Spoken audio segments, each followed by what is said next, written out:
Hi guys, welcome to a game on Baseville 3v3. I am playing as Japan. I haven't posted many Japanese games up.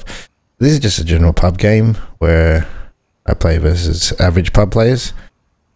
Posting this, just want to talk about a few things, the new patch, basically how to deal with, or what happens basically at the other end when you're playing in a pub game and playing an average pub game. Also, I want to talk about Fury, a movie I just saw recently. Yeah, just firstly I want to emphasize that Japan has 70 MP bike, which is the cheapest bike in the game.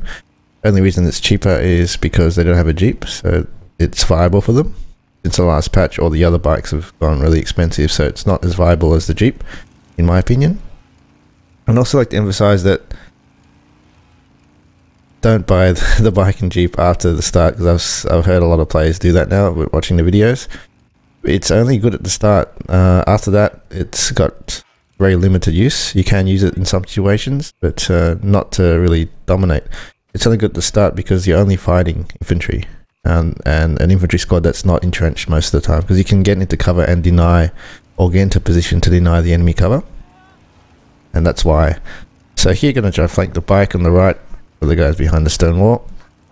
Also, next patch, been talking to Instinct a lot, or been talking to Instinct about the bike, and he mentioned that I don't know if it's by accident, but he said that it might not matter next patch, because if the bike engine, or sorry, the bike or the motorcycle engine gets destroyed, sorry, the motorcycle Jeep engine gets destroyed, the enemy that killed it gets Veterancy.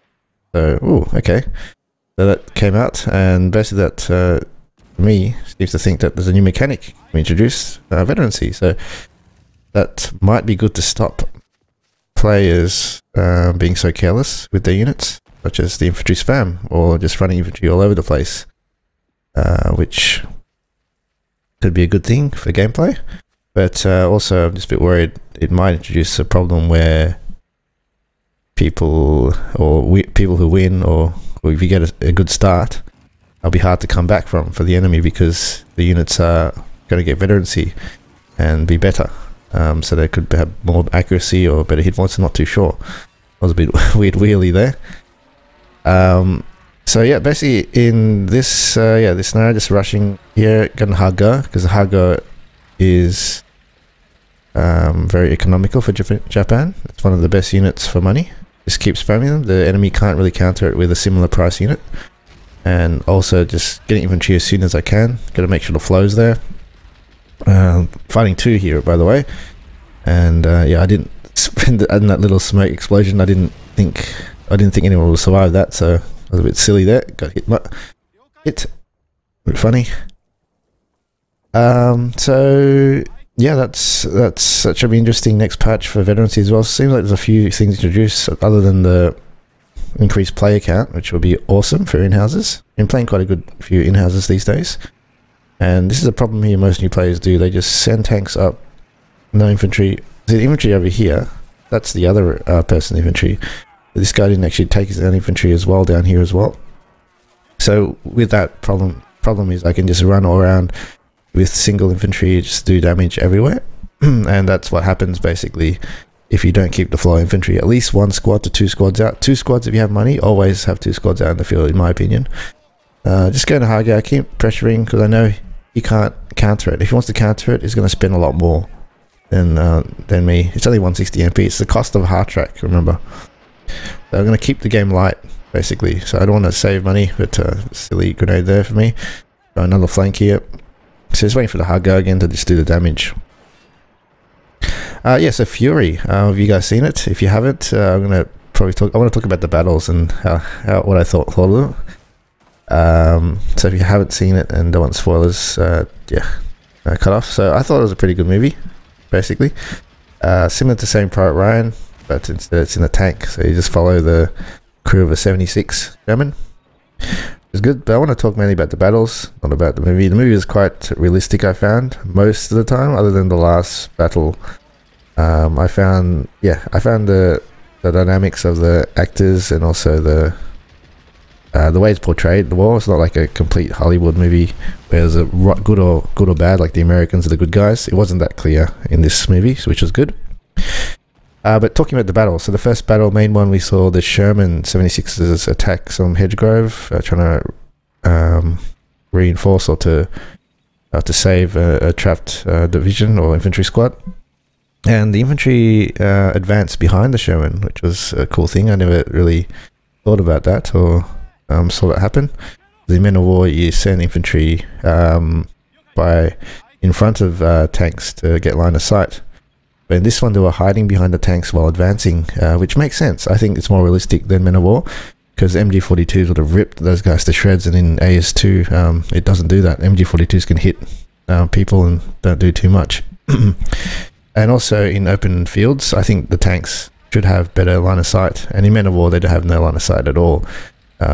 Tanks, if you drive down, even in an open field. So it makes sense that they did that. So it's pretty cool seeing the infantry advance behind the Shermans. Yeah, that's. But I found that the infantry came out too late. If I was in that battle, I would have got the infantry out behind the tanks to advance quicker, because there was moments where there was Panzerfaust, they were in Panzerfaust range, and they didn't have any support basically to take out. They were just relying on the gunner of the Sherman 76 to take out the Panzerfaust guy instead of the droves of infantry behind the tank still hiding. So second battle, we saw that Tiger take on 376 Shermans. I thought it was a pretty cool scene. Tiger was nested on the top of the hill, aiming down towards the Shermans. Took out two of them from relatively far range, which was pretty cool. While you saw the 76 shells bounce off the Tiger. Fairly realistic, I think. So not Hollywood-esque. Later on, the Sherman, the Tiger drove down and to engage him. That was a bit of a mistake, I think. He shouldn't have done that. He probably should have just waited up on the hill. Not go down, otherwise the Shermans could have advanced. Just waited on top and let the Shermans get close instead of the Tiger getting closer to their range of the lethality of the guns. So after the two Shermans died, the Fury tank, the main 76, gets pretty close to the Tiger. Tiger shoots a shell on the side of the Sherman 76. Remember, it hit the logs. That was pretty interesting. That the logs was able to deflect or to change the trajectory of the shell. That was interesting. I can't say if it was realistic or not. They say, oh, okay, that's pretty cool. Can believe that. And then another shot hit the side front, the really angled side front, nearly at point blank of the Sherman, and it bounced.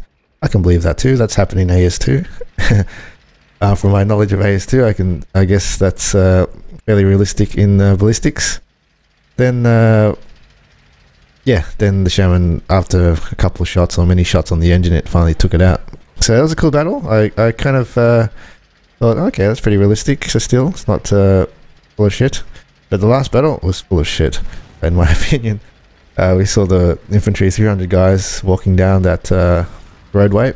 And they actually split up into two sections. And you can see probably about 10 plus guys with Panzerfaust in their hand. So it's split up in two droves. The Sherman's tracked, can't really turn. It only can traverse its turret to shoot, and also shoot from the front hull. That's only two areas it can shoot at, basically. And the infantry are already flanking on the sides of it before the battle starts. And then some of the infantry do come on the tank, if you remember, at the start. And they didn't throw grenades in the tank. They didn't shoot beside the slits of the tank. Brad Fury just came out. Brad Pitt, not Brad Fury. Brad Pitt just came out, threw a frag grenade, killed everyone around it, and then the battle started. And they just switched to scene of the tankmen in the Fury. The tankmen in the Fury tank, just mowing down droves of Germans with machine guns, SMGs, the grease gun, just going nuts for a long time, and none of the Germans really shooting any Panzerfaust at them. They were just shooting MGs and rifles at the tank, just obviously bouncing. And yeah, we got them for so long, and then you have waves after wave. They didn't tackle at once, and then you get into split screens where the German officer just does a rah-rah talk, rah-rah speech. We can do this, we can destroy this Sherman tank or whatever. I'm not sure what they're saying. And then they meet up and then they just charge again. It was like a I just felt silly and unrealistic and Hollywood-esque. And then yeah, they should have flanked it. There was only blind spots in the rear, blind spots on the side where the turret isn't, but it was basically 2 blind spots, and at the start of the battle you can see them flanking. And then all of a sudden when the battle starts, all the Panzerfaust guys disappeared and turned to riflemen and MG guys just trying to shoot down the enemy, which I found really unrealistic. Now, so they ended up yeah, obviously killing heaps of Germans, but they lost eventually. How did they? I think they got hit by Faust. That's right. Pretty sure they did in the end, but that should have happened much sooner. Didn't like how that battle was done at all. Even if it was unrealistic, the way the scenes were done, it just felt like made it felt more unrealistic, because they shouldn't have shown the Germans jumping in the attack. They shouldn't have shown the Germans splitting up into 2 forces on the flank of the Shermans, because there's no point. Yeah, sorry, because it just shows that they could have flanked him. But getting a lot of hits from that side of the tanks, it could be a good defense. I never thought about it. But in this game, my kamikaze just running to the side of the tanks. This tank just turns and knocks out my kamikaze. Seems to be working. So that basically the reason why this happened is the enemy doesn't buy an infantry.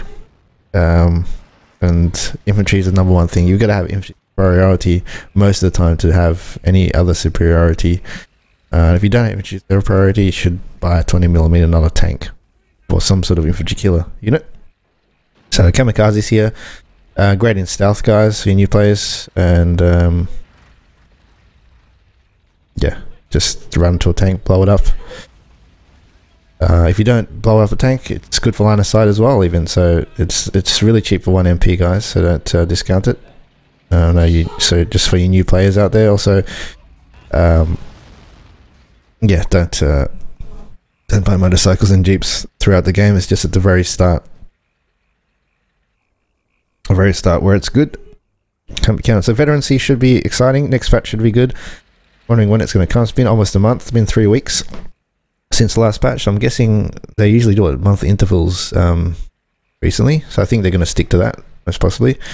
So hopefully this coming Friday we'll get a patch, maybe, which will introduce the larger team games and some features that we didn't ask for, like Veterancy, which is a bit strange, but no, I think it'll be good, the Veterancy thing, because I really not really a fan of the spam game. Anyway, guys, that's what a usual pub game is like, I guess, and that's what it like on the other end. If you see that, you can see just infantry, guys, infantry.